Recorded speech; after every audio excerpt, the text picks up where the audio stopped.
none of this would be happening without a man called Chris Arnold, and it's time he came on and told you a little bit more about himself. So please give a huge round of applause for the founder of World Merit.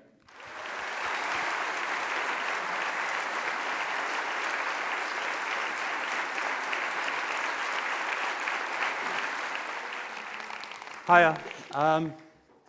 I've done quite a few speeches before in other countries, but I've never really done a big one in Liverpool, and my bottle's gone, is the truth. And only because some of the people most important to me in the world are in the room, my mum and my dad and my wife, and that puts me under a lot of pressure. But there's another person who was really important to my life who's in the room, well, actually slightly off stage, and I just want to tell you about that. Because when I was 16, I was in an event that affected a lot of people in this city, an event called the Hillsborough disaster. And I was in the Leppins Lane end, and it was not a good time for most people in this city, for any person in this city. And about 6 months later, I was doing okay, but wasn't doing as good as I was. I'm very lucky because I grew up with a lot of love from my family, and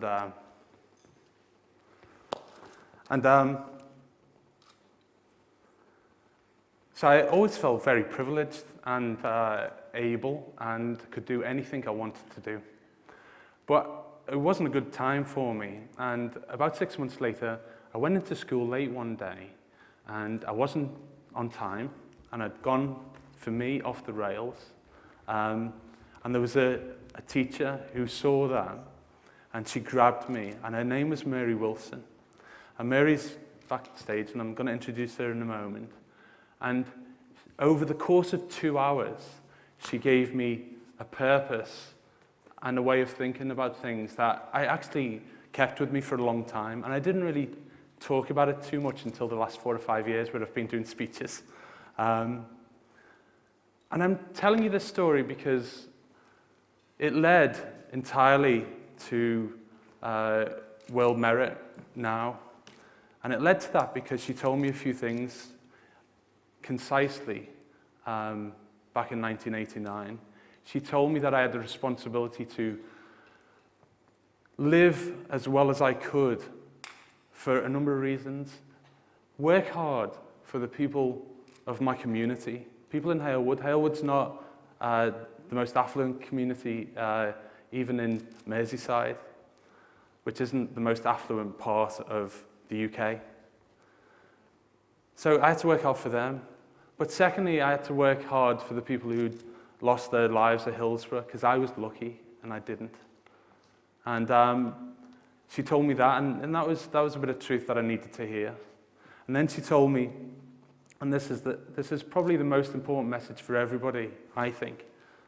She told me that I had the responsibility to live well for me, that I had an insight that most people don't get as clearly as I got when I was 16, that life can be short and life can be unfair.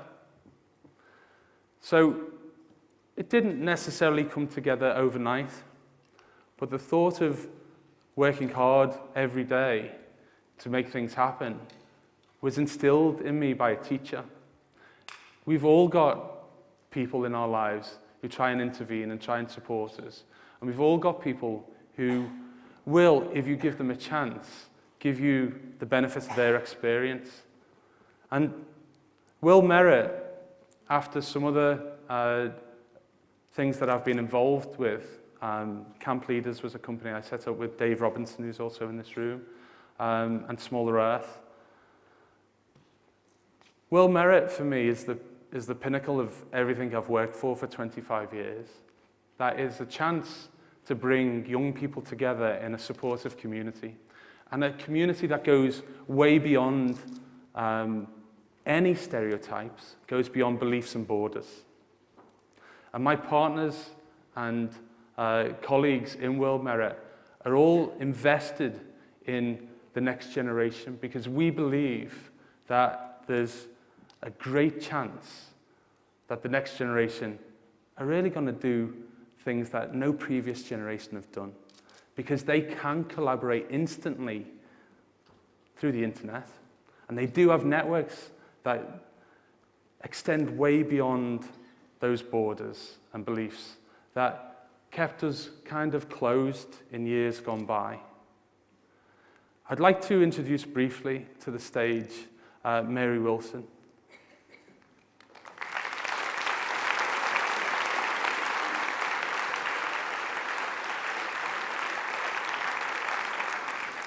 Thanks, Mary. And just hold me on for a second, because that's nice. One of the things that you get to do when you're an entrepreneur and you can start things is you get to make things up, and that's nice. So today we've created something called the World Merit Mary Wilson Award, and the award will go to, every year will go to the person who most inspires youth. Now, I just felt like it was a fitting thing for, now that I found Mary Wilson. I hadn't seen her for 25 years. I found her about a month ago. And it was a chance for me to have some selfish link to an award. And I'm really pleased to have Mary here. Now, this seems weird because Mary should be speaking now, but frankly, I've talked too much and I haven't given her a microphone. Mary will be back later to award the World Merit Mary Wilson Award to somebody very special. And in the meantime, I would like to introduce to the stage somebody who's very special also to me. Margaret Aspinall is an incredible woman that many people in this city will be aware of. And there are many incredible people and families and parents who worked for justice after Hillsborough are still doing it. And in fact, today I've been at the inquests. Margaret, could you come to the stage and talk and stop me?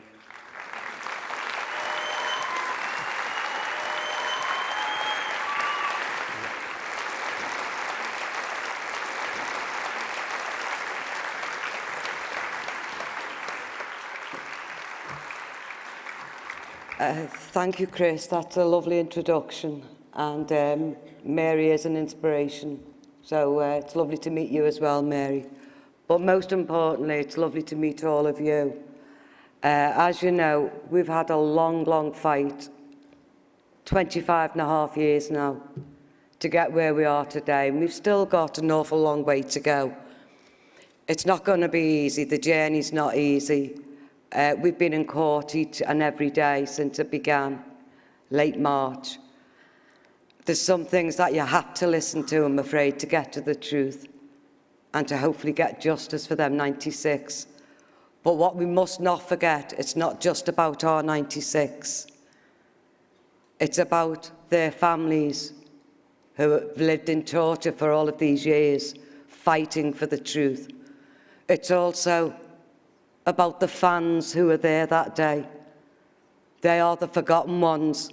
They are the ones who saw what happened that day, and without them, and without their stories coming back and telling everybody what happened there, we would not be where we are today.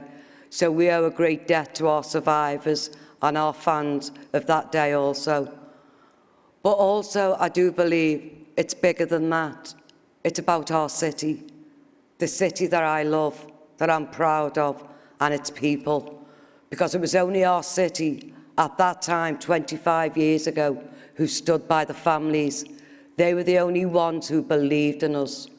So it took an awful long time for all of our families, us, fans, survivors, to change public opinion. We haven't changed everybody's opinions. We've got a long way to go for that.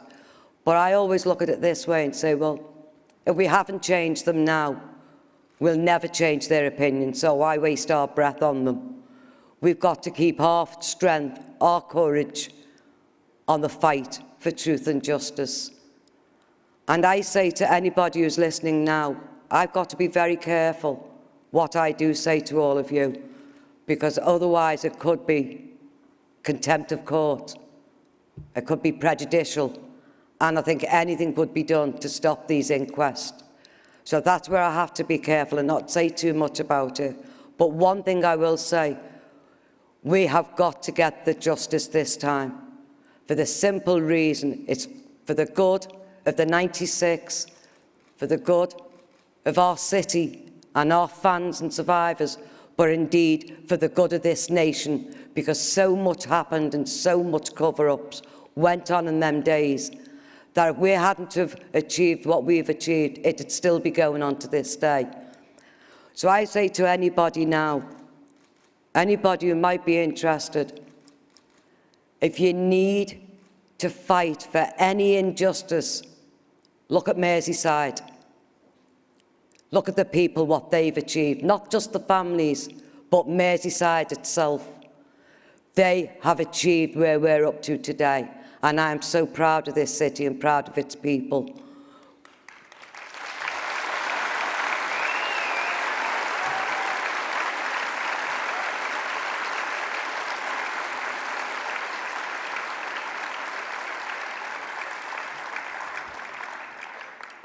But I've always said, and if anybody's ever listened, I'm not a very good public speaker, and I don't pretend to be. It's not my forte. It's not been my forte. My forte was my 5 children who I had, and I've only got 4 now. We've got other family members here who I'm so proud of, and if I may, I'd love you to give the names. It's Sue Roberts, Jan Spirit, and Chrissy Burke, who's fought every step of the way alongside me, along with the other families, and I'm so proud of them, and I'd like you to give them an applause for me, please.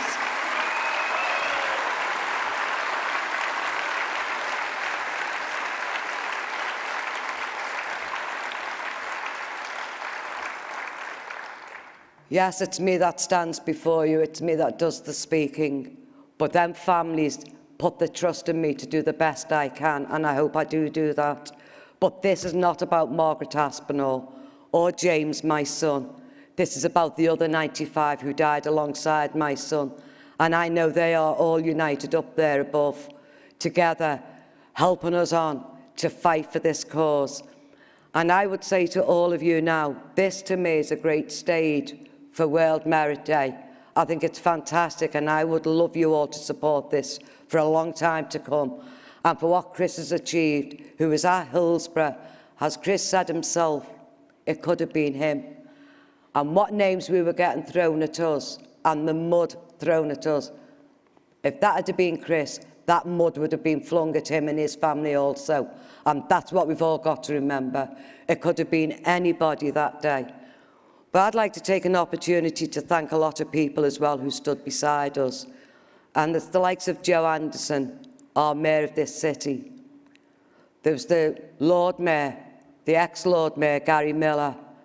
There's Steve Rotherham, Maria Eagle, Andy Burnham. There's so many of them. Phil Scraton, indeed the HIP, Bishop James Jones.